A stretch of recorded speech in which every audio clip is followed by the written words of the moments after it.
அதிபர் உயர் திரு கனகேஸ்வரன் ஐயா அவர்களே, இன்றைய நிகழ்விலே ஆசியுரை வழங்கி சென்றிருக்கும் வணக்கத்துக்குரிய அருத்தந்தை அவர்களே,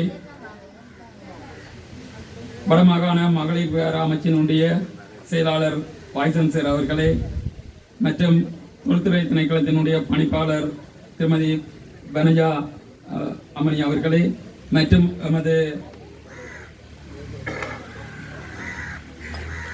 சுற்றுலா அபிவிருத்தி அதிகார சபையினுடைய தலைவர் பத்மநாதன் சார் அவர்களே, மற்றும் அவர் இந்த நன்கொடைகளை நலன்புரி அமைப்பினுடைய இணைப்பாளராகவும் இருக்கின்றார். அதே போல் இன்றைய இந்த திறப்பு விழா இந்த நிகழ்வை கொண்டு வருவதற்கு ஏற்ற வகையிலே இவற்றை எல்லாம் நன்கொடை செய்து எங்களோடு இணைந்து இருக்கின்ற மன்னர் நலன்புரி அமைப்பினுடைய தலைவர் ஜேம்ஸ் பத்மநாதன் அவர்களே, அந்த அமைப்பினுடைய பொருளாளர் தேவசாயன் கில்மன் அவர்களே, பிராந்திய சுகாதார பணிப்பாளர் அவர்களே, மற்றும் பிரதேச செயலக மாவட்ட செயலக உயர் அதிகாரிகளே, இந்த பிரதேசத்தினுடைய அமைப்புகளினுடைய பிரதிநிதிகளே, பொதுமக்களே, மாற்றுத்திறனாளிகளே, உங்கள் அனைவருக்கும் இனிய காலை வணக்கம். நான் நேரத்தை கருத்திலை கொண்டு எல்லோரையும் விழிக்க முடியாமைக்கு வருந்துகின்றேன்.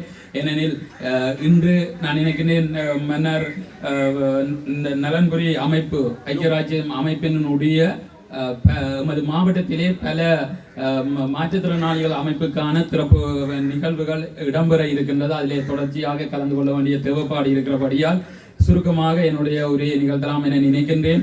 உண்மையிலேயே அந்த பேருக்கு ஏற்றாற்போல் மாற்றுத்திறனாளிகள் என்ற அந்த பேருக்கு ஏற்றாற்போல் அவர்கள் மிகவும் சிறப்பாக செயல்பட்டு கொண்டிருக்கின்றார்கள் என்று சொல்ல முடியும். ஏனெனில் இந்த புனித வெற்றிநாயகி அமைப்பு கிட்டத்தட்ட கடந்த 7 வருடங்களாக இந்த இடத்தில் இல்லை, இன்னும் ஒரு இடத்திலே அவர்கள் வாடகைக்கு அந்த கட்டிடங்களை எடுத்து அல்லது ஒரு மாற்றுத்திறனாளியினுடைய வீட்டின் வளவுகளிலே 7 வருடமாக அவர்கள் தங்களுடைய உற்பத்திகளை, குறிப்பாக இந்த மா அரைக்கிறது, மிளகாய், வேற பேக்கிங் செய்கிற அப்படியான உற்பத்திகளை தொடர்ச்சியாக செய்து கொண்டிருக்கின்றார்கள். நாங்கள் இதுக்கு பல முறை மாகாண திணைக்களங்கள் வேறு அமைப்புகளால் உதவிகள் செய்யும் பொழுது செல்லும் பொழுது அவர்கள் உற்பத்தி செய்து அவற்றை வீடு வீடாக விற்பனை செய்தல், தங்களுடைய அங்கத்தவர்களுக்கு இடையிலே விற்பனை செய்தல் என்று கடந்த 7 வருடமாக சிறப்பாக செயல்பட்டு கொண்டு இருந்தார்கள்.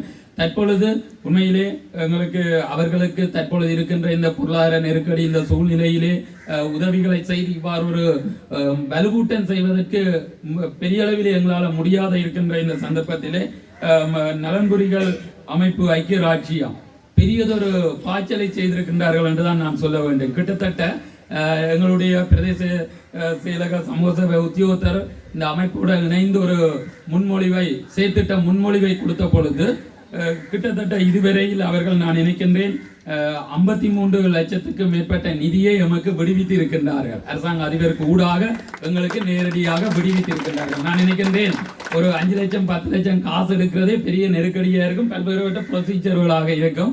எல்லாம் ஓகேயா என்ற ஒரு வார்த்தையில கேட்டுட்டு சிலரோட கதைச்சிட்டு அந்த காசை விடுவிக்கின்றார்கள். இன்றைக்கு அந்த நிதியிலே உண்மையை அதை சில வேளைகளிலே அமைப்புகள் அவற்றை விடுவிக்கிறது, இதுவரை பல்வேறுபட்ட நெருக்கடிகள் இதுவரை காணப்படும். ஆனால் அரசாங்க அதிபர் நான் நினைக்கின்றேன் அந்த ரிஸ்க் எல்லாம் எடுத்துக்கொண்டு அது பிரச்சனை வந்தா பார்ப்போம், அது நாங்கள் நல்லபடியத்துக்கு இதை செய்வோம் என்று என்னோட கதைத்திருந்தார். உண்மையிலே அவ்வாறு நாங்களும் அதை செயற்படுத்தி கொண்டு இருக்கின்றோம்.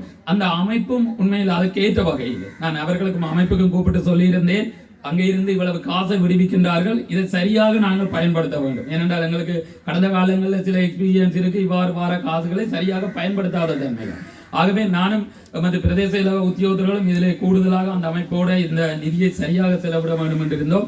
உண்மையில் நான் இதில் வந்து இந்த வேலை தொடங்கும் பொழுது பார்க்கும்பொழுது மிகவும் ஒரு பாலடைந்த கட்டிடம். முதலிலே உண்மையிலே எமது பங்கு தந்தைக்கும் ஆலய சபைக்கும் புனித வெற்றிநாயகி ஆலய சபைக்கும் பங்கு தந்தைக்கும் நன்றி கூற வேண்டும். இந்த நிலத்தையும் இந்த கட்டிடத்தையும் அவர்கள்தான் அன்பளிப்பு செய்ய அவர்களுக்காக வாடகைக்கு கொடுத்திருக்கின்றார்கள்.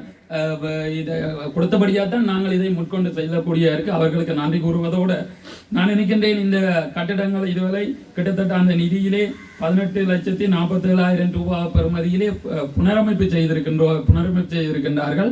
அதே போல கிட்டத்தட்ட 35,94,000 ரூபாய் பெறுமதியிலே அந்த உபகரணங்கள் கொள்வனவு செய்யப்பட்டிருக்கின்றன. இதெல்லாம் நான் நினைக்கின்றேன் ஒரு குறிப்பிட்ட சிறிய காலப்பகுதியிலேயே இடம்பெற்றது. நான் நினைக்கின்றேன் உண்மையிலே அந்த அமைப்பில் வெற்றிநாயகி அமைப்பில் நான் நினைக்கிறேன் மதிவளன் இங்கே இருக்கின்ற தலைவரா அவருக்கு கையிலே சற்று இயலாமையும் இருக்கின்றது. உண்மையில் நான் ஆரம்பத்தில் அவருடன் சிலவர்களை கதைக்கும் பொழுது நீங்கள் இதை செய்து முடிப்பீர்களா, உங்களை நம்பி நான் இன்றைக்கு 5 லட்சத்தை 8 லட்சத்தை ரிலீஸ் பண்றேன், செய்வீர்களான்னு கூட சற்று தயக்கம் காட்டி இருந்தேன். இல்ல சார் செய்வோம் என்றிருந்தார். உண்மையில் அவரும் அவருடைய அமைப்பினை இணைந்தவர்கள். நான் பார்த்தேன் முழு நேரம் அவர் இந்த செயற்திட்டத்தில் ஈடுபட்ட இவ்வளவு வேலைகளையும் முழுமையாக தன்னுடைய தொழிலோட முழுமையாக ஈடுபட்டு மற்றும் அமைப்பில் இருக்கிறவர்கள் ஈடுபட்டு இதை செய்து முடித்திருக்கின்றார்கள். உண்மையில் நான் நினைக்கின்றேன் இதுவரையில் பல ஒப்பந்தங்களை செய்திருக்கின்றோம். சில வேளைகளிலே மாற்றுத்திறனாளிகள் இல்லாமல் இருக்கிற நாங்கள் கூட இவ்வளவு தூரம் இவ்வளவு நிதியை கொண்டு செய்வது பல்வேறுபட்ட கடினங்களை எதிர்நோக்கி இருக்கின்றோம். ஆனால் அவர்கள் இதுல முழு மூச்சாக செய்திருக்கின்றார்கள். இதனை நேற்றைய தினம் கூட அவர்களை சந்திக்கும் பொழுது சொல்லியிருந்தேன், இதனை நாங்கள் இன்னும் வெற்றிகரமாக கொண்டு செல்ல வேண்டும். பொருட்களை வாங்கி இருக்கின்றோம், இதை செய்திருக்கின்றோம், அவர்களுக்கு அந்த திறமை இருக்கின்றது. நிச்சயம் நாங்களும் நான் ஐக்கிய ராஜ்யம் அமைப்பிட்டு கேட்டுக்கொள்ற விடயம் அவர்களுக்குரிய உற்பத்தி சார் தொழில்நுட்பமும் சந்தைப்படுத்தல் தொழில்நுட்பம் நிச்சயம் அதுல தான் நிறைய பிரச்சனைகள் இருக்கின்றது. இந்த வெற்றி அதுல தான் தங்கி இருக்கின்றது. அந்த 2 விடயத்தையும் நமது பிரதேச செயலக மாவட்ட செயலக இது சார்பான உத்தியோகத்தர்களுடன் இது தொடர்பாக தொடர்ச்சியாக கலந்துரையாடி கொண்டிருக்கின்றோம். எதிர்காலத்திலே அது தொடர்பாக இன்னும் இதனை மேம்படுத்துவது தொடர்பாக அடுத்த கட்டங்களுக்கு கொண்டு செல்வது தொடர்பாக நாங்கள் சேர்ந்து பணியாற்ற அவர்களோடு தயாராக இருக்கின்றோம். நிச்சயம் உங்களுடைய பங்களிப்பும் இதுல தொடர்ச்சியாக இருக்கும். ஏனென்றால் நான் ஒரு விடயத்தை கூறி முடிக்கலாம் நினைக்கின்றேன். அவர்கள் 2 நாளோ 3 நாட்களுக்கு முதல் தான் யூகேலிருந்து வந்திருந்தார்கள். வந்த உடனே இங்க வந்து பார்த்துட்டு நான் அந்த லெவல் சீட் அடிக்கணும், லைனிங் இந்த பைப் லைனிங் செய்யணும் என்று உடனேயே காசை ரிலீஸ் பண்ணி இந்த ஓப்பனிங்க்கு முதல் அதையெல்லாம் செய்து முடித்தார்கள். நான் நினைக்கிறேன் நான் இதுல சொன்ன நிதிகளை விட இது எங்களுக்கு கணக்குக்கு வந்த நிதியை சொன்னது இன்னும் இங்கே இப்படி செய்யப்பட்ட மேலதிக விடயங்கள் எல்லாம் இதை விட கூடுதலான தொகையாக இருக்கும் அவர்களுடைய நன்கொடை தொகை. நான் மீண்டும் ஒரு முறை ஐக்கிய ராஜ்யம் அமைப்பினர் அவர்களுடைய அமைப்புக்கு நிச்சயமாக மன்னார் நலன்புரி அமைப்பு ஐக்கிய ராஜ்யம் நான் நினைக்கின்றேன் அவர்கள் மாவட்டத்திலே தொடர்ச்சியாக பல வருடங்கள் வைத்தியசாலை மற்றும் இந்த கோவிட் சிச்சுவேஷன்கள் மற்றும் பல்வேறுபட்ட செயற்திட்டங்களுக்கு உதவி செய்து கொண்டிருக்கின்றார்கள். மாவட்டத்திலே வெள்ளம் அனர்த்தங்கள் தொடர்பான நிலையங்கள் நிறைய உதவி செய்திருக்கின்றார்கள். அந்த அமைப்பினுடைய தலைவர் பொருளாளர் இங்கே இருக்கின்றார்கள். அதே போல அவர்களுக்கும் அந்த அமைப்பினுடைய அங்கத்தவர்களுக்கும் மன்னார் மாவட்ட மக்கள் சார்பிலேயும் அவங்களுடைய அமைப்புகள் சார்பிலும் மிகுந்த நன்றிகளை இந்த இடத்திலே கூறிக்கொள்வதோடு நான் நினைக்கின்றேன் இன்றைய இந்த ஆரம்ப விழா நல்ல இது ஆரம்பிக்கப்பட்டிருக்கின்ற இந்த நிலையம் மிக சிறப்பான முறையிலே இன்னும் தொழிற்பட்டு நான் நினைக்கின்றேன் வெளிநாடுகளுக்கு இந்த பொருட்களை ஏற்றுமதி செய்கின்ற ஒரு நல்ல உற்பத்தி நிலையமாக சந்தைப்படுத்தல் நிலையமாக மாற வேண்டும் என அவர்களுக்கு வாழ்த்துக்களை கூறி என்னுடைய கருத்துக்களை நிறைவு செய்து கொள்கின்றேன். நான்